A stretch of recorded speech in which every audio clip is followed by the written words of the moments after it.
Dirk Jan Struik was a Dutch mathematician and Marxian theoretician who spent most of his life in the United States.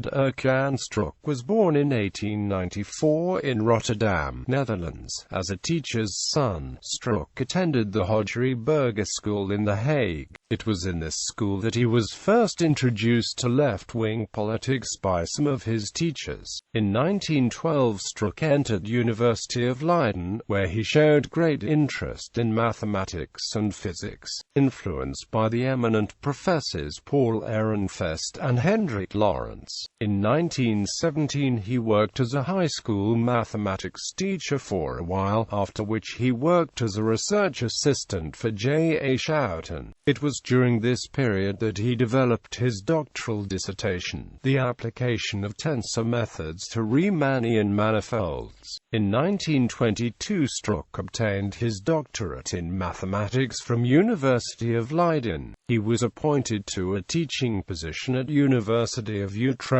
in 1923.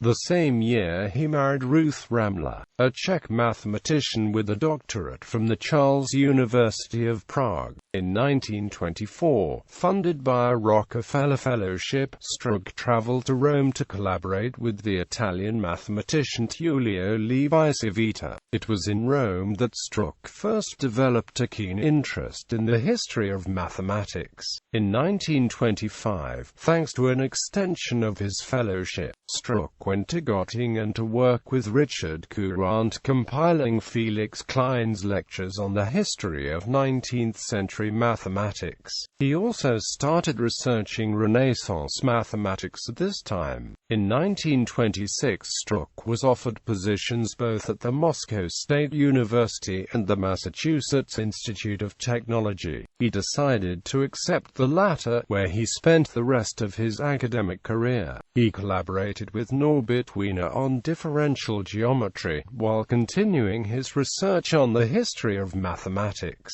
He was made full professor at MIT in 1940. Struik was a steadfast Marxist. Having joined the Communist Party of the Netherlands in 1919, he remained a party member his entire life. When asked, upon the occasion of his 100th birthday, how he managed to pen peer-reviewed journal articles at such an advanced age, Struik replied blithely that he had the 3 megaseconds a man needs to sustain himself: marriage, mathematics, and Marxism. It is therefore not surprising that Dirk suffered persecution during the McCarthyite era. He was accused of being a Soviet spy, a charge he vehemently denied. Invoking the First and Fifth Amendments of the U.S. Constitution, he refused to answer any of the 200 questions put forward to him during the HUAC hearing. He was suspended from teaching for 5 years by MIT in the 1950s. Struik was reinstated in 1956.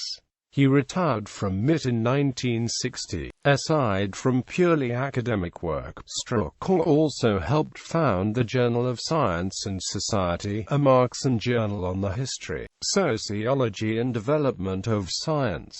In 1950, Struik published his lectures on classical differential geometry, which gained praise from Ian R. Porteous. Of all the textbooks on elementary differential geometry published in the last 50 years, the most readable is one of the earliest, namely that by D.J. Struik. He is the only one to mention Alvegulstron. Struik's other major works include such classics as A Concise History of Mathematics, Janky Science in the Making, The Birth of the Communist Manifesto, and A Sourcebook in Mathematics, 1200 to 1800, all of which are considered standard textbooks or references. Struik died October 21, 2000, 21 days after celebrating his 106th birthday. Bibliography: D.J. Struik, editor, A Source Book in Mathematics, 1200 to 1800. ISBN 0-691-08404-1, ISBN 0-691-02397-2. D.J. Struik, A Concise History of Mathematics, 4th Revised Edition. ISBN 0486-60255-9, ISBN 9780486-60255-4.